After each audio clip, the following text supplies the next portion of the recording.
India पर भरोसा, 2024 में जीत पक्की, तो राहुल सोनिया ने क्यों भिजवाई मोदी को चिट्ठी?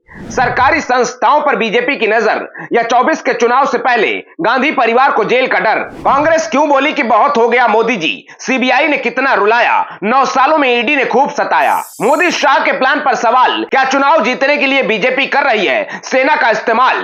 विपक्ष की क्यों उड़ी नींद? मोदी की क्रांति का कितना असर? 24 में किसका साथ दे रहे हैं अफसर? आज की समीक्षा में आपको बताएंगे कि आखिर सेना के राजनीतिक इस्तेमाल की सच्चाई क्या है, 9 सालों में ईडी ने कितने बड़े बड़े विपक्षी नेताओं की नींद उड़ाई है, और मोदी शाह की चुनावी स्ट्रेटजी में सेना का क्या रोल है। क्योंकि देश पर 70 सालों तक राज करने वाली पार्टी ने देश के प्रधानमंत्री को चिट्ठी लिखकर ऐसे कई सवाल पूछे हैं। कांग्रेस अध्यक्ष मल्लिकार्जुन खड़गे ने मोदी को सलाह दी है कि सेना और सरकारी अफसरों का राजनीतिक इस्तेमाल तुरंत रोका जाना चाहिए। सरकार सरकारी संस्थान, सेना और दूसरे विभागों को प्रचारक न बनाए। सरकारी कार्यक्रमों को बीजेपी अपनी उपलब्धियों के जश्न का कार्यक्रम बना देती है। टॉप रैंक के अधिकारियों को देश के 765 जिलों में रथ प्रभारी बनाया जा रहा है। सेक्रेटरी से लेकर डायरेक्टर तक सबको पार्टी कार्यकर्ता बना दिया गया है। खड़गे ने अपनी चिट्ठी में गंभीर चिंता जताई है और सरकार को संविधान के नियम याद दिलाए हैं। खड़गे ने लिखा है कि सरकार ने अपने प्रचार अभियान के चक्कर में केंद्रीय सिविल सेवा आचरण नियम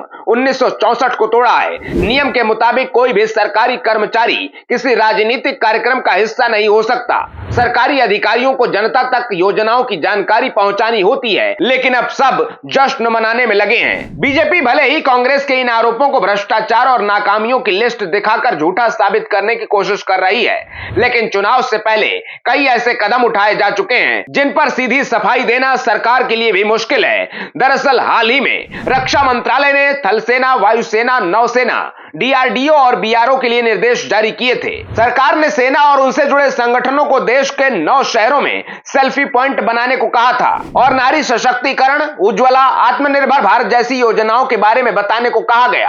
कांग्रेस की चिट्ठी में इसी बात को लेकर सरकार को नसीहत दी गई है। इसके अलावा लेटर में दूसरा बड़ा सवाल एजेंसियों के गलत इस्तेमाल को लेकर उठाया गया है।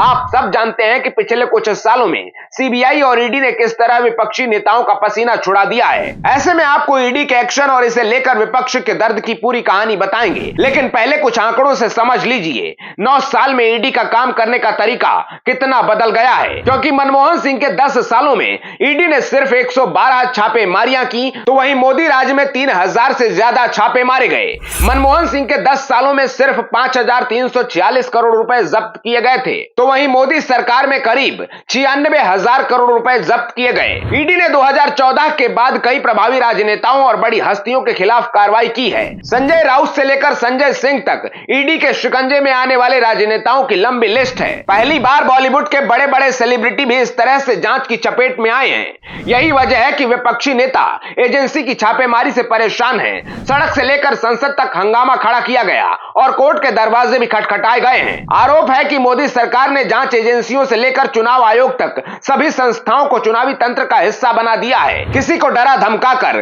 किसी को लालच देकर बीजेपी ने सत्ता के लिए सबको काम पर लगा दिया है। संवैधानिक संस्थाओं की स्वतंत्रता छीन ली गई है। विरोध में उठ रही आवाजों को दबाया जा रहा है।